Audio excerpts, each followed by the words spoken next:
Hey, welcome to Bada Boom. We're super excited. Today is X-Men 97th Day. On Disney Plus, they dropped the first two episodes, To Me, My X-Men, and The Mutant Liberation Begins. So we both watched the episodes, and now we're going to give you our thoughts. I thought it was amazing. What did you think, Troy? I think it was great. I had a little bit of skepticism about it, but honestly, everything that I kind of wanted from bringing back this X-Men series to the theme song, like not just the music, but like how great it incorporated everyone's like traditional like cue cards, kind of like with their titles and stuff. That was great. The story was great. We've already got some great character development with Magneto and Cyclops and Wolverine. Like it's like catching up with an old friend. Like it's like you've never, it may have been like 20, 30 years since you've seen them, but it feels like no time has passed at all. Yeah, as you said, the episode starts strong just because it basically updates the original theme, the opening intro, the animation, and all that. So immediately you're sort of taken back to that time, and it kind of picks up almost immediately from when the original series last left. So I think that was a genius on the part of the creative staff to kind of like create the story that kind of picks up right where they left off. And then also too, just updating the animation. It's I don't know how quite to explain it, but it's kind of have has a 2D and 3D element. So it still kind of has the feel of the original. You add on top of that, a lot of the original voice cast is back, but the animation is insane, especially in the first episode. It kind of kicks off with the X-Men saving Sunspot, Roberto, from a mutant hate group, and you get to see some crazy fight scenes. Storm is an Omega level mutant, especially in this. And then you get to see Cyclops, who, yes, is a Boy Scout, but is an absolute badass in this. He Yeah. literally moves around using his optic blast, which is pretty cool. And I just love the art direction in this.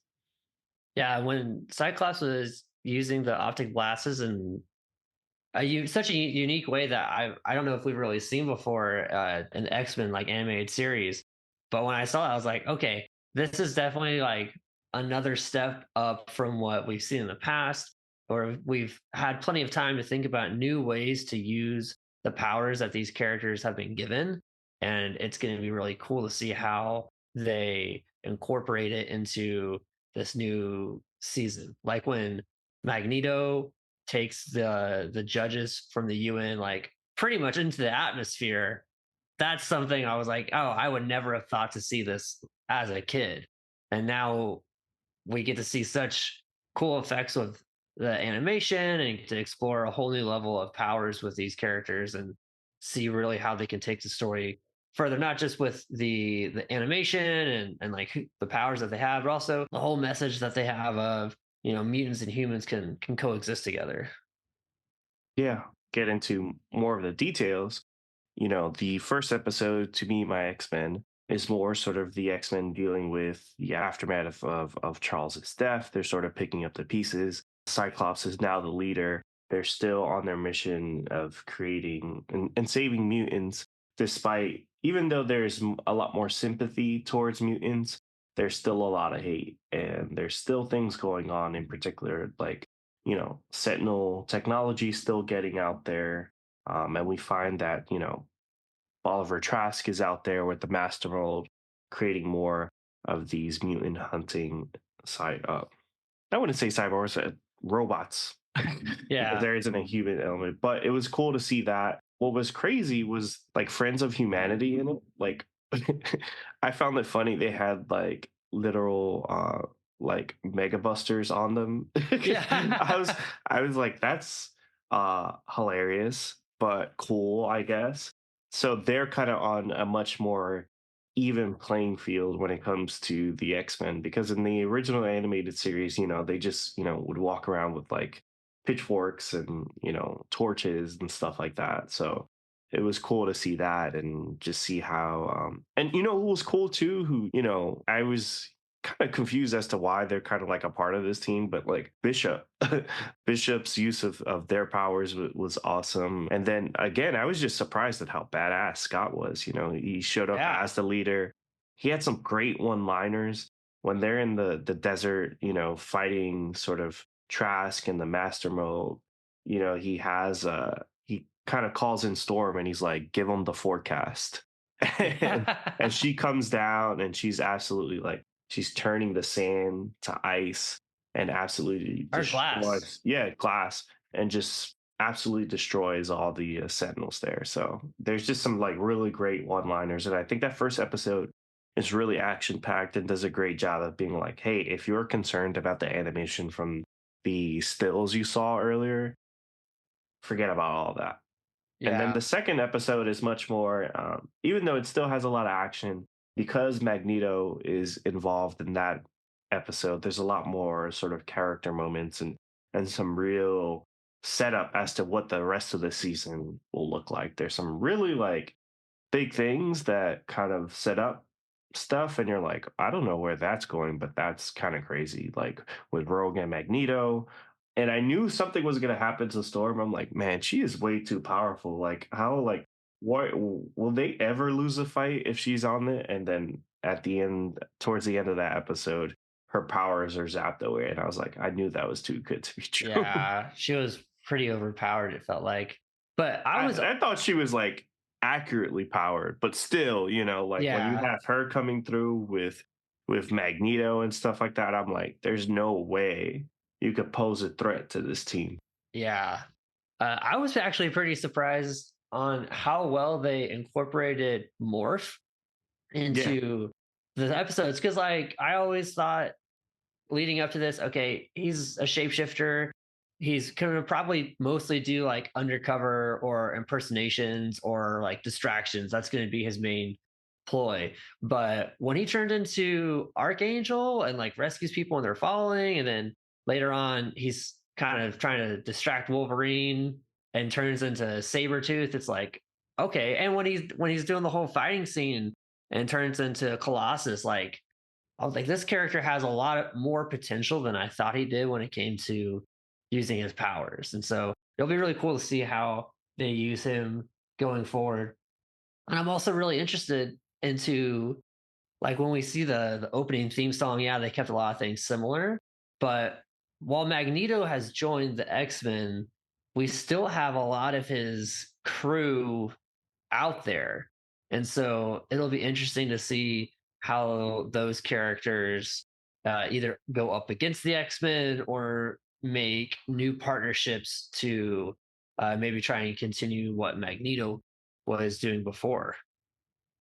yeah, that's there are some, but you know what I think was interesting about the second episode is as much as because at the end of the first episode you find that you know Xavier had a will, and that gave Magneto access to his finances and the X-Men team. So you're like, all right, like what is he gonna have them do now?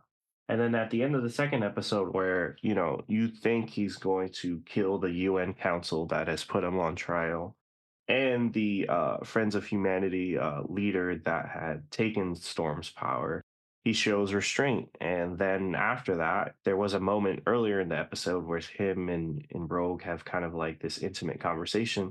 And then towards the end of it, he holds her hand. So you're like, okay, like is Magneto changing? Will we see? And then you kind of feel bad. You're like, damn, like Rogue and Gambit, are they really challenging this? Like as soon as we start this show? So there's some like really great things where you're almost like, I don't really know if you really need the Brotherhood of mutants to show up, but you're right. There's kind of like that element of like, all right, like where are they? And one thing I was worried about, like watching the show, the one like piece of like criticism is actually that Borf piece, because I was like, there were parts where I'm like, wait, where did this mutant come from? And I'm like, oh wait, he shape shifted, or they shape Yeah. shifted, and they have this ability to kind of shapeshift into any of them and have their powers, which is cool. But also, I'm like, is this just a cheap way of giving us all the mutants without actually giving us the mutants we want? But, you know, in fairness, they kind of did that in the original series sometimes, where they'll have like people like Deadpool show up in like dream sequences or something. Yeah, and I hope we get some more legitimate feeling cameos than, just hey, we're shape shifting into this one mutant here or there, because it's not actually that character that it's cool for the moment, but at the same time, it's like, it's not like you're seeing your favorite character having a moment in the episode. Yeah, but I think they did a good job of introducing some really cool and intimate things, like, and they did a good job of honestly like having sort of Wolverine be more of a background character. And I think Yeah, that showed a lot of restraint considering, there's a Wolverine and Deadpool movie coming out in the summer. And we know how big that character became in the movies and almost became sort of like the leader. They always put them at the forefront. So to kind of have them in the background and also have them have this struggle of being like, obviously they love Jean and they don't love Cyclops. And Jean and Cyclops are about to have, their baby, Nathan, who we know eventually becomes Cable. And they're thinking about leaving the X-Men so that they could lead a normal life and sort of lead the life that Xavier would have wanted for them. So it was cool they were able to kind of have that like internal struggle without putting Wolverine so much at the forefront. And I did like that, Cyclops really took sort of like was at the spotlight, and I was like, I never really loved Cyclops this much, but I think they yeah. did a great job of like still making him that Boy Scout, and that's even referred to in the series. Yet you see why he's the leader of the X-Men. It almost feels like when he's like, "Hey, I'm ready to leave," you're like, "Hey, who's going to lead this team?"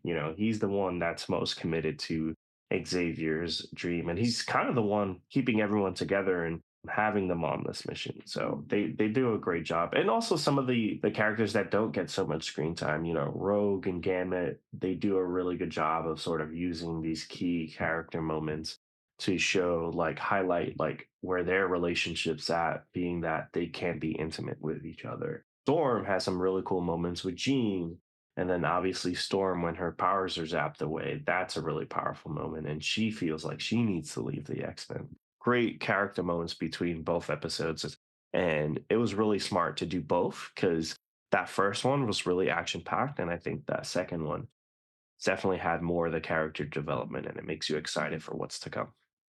Yeah, and want to just take a quick moment and say overall, everyone got a solid moment of screen time. Even Jubilee and Beast, who are two of my favorite characters from the original series, they get a pretty cool moment with Sunspot in the first episode, and it's super cool when Beast takes control of the Sentinel and is controlling it. So they've done a great job giving everyone screen time, moments of character development, and pivotal moments in the plot, not just a joke here or there. So I'm really excited to see how they continue to tell the story with all these characters and give them their own moments in the spotlight.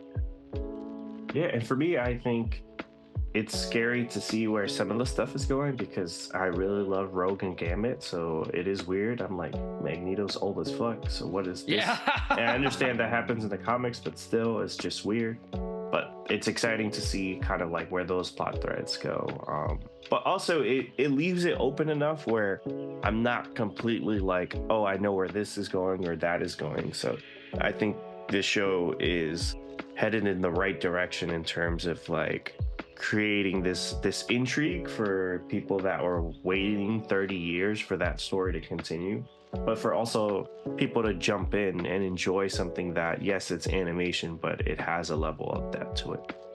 Yeah, for sure. But what did you guys think? Let us know your thoughts on the latest two episodes of X-Men 97. Let us know in the comments, what did you guys like the most? What are you looking forward to? And with that, bada boom. Bada boom. Thank you for listening to the Bob Boom Podcast. Keep the conversation going with Chris and I on Instagram, TikTok, and Twitter.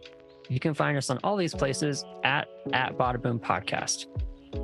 Get into the comments on our YouTube channel. Let us know what you like about the show or what you'd like to hear from us in the future. Until next time, please subscribe to us on Apple Podcasts, Spotify, or wherever you listen. Thanks for listening.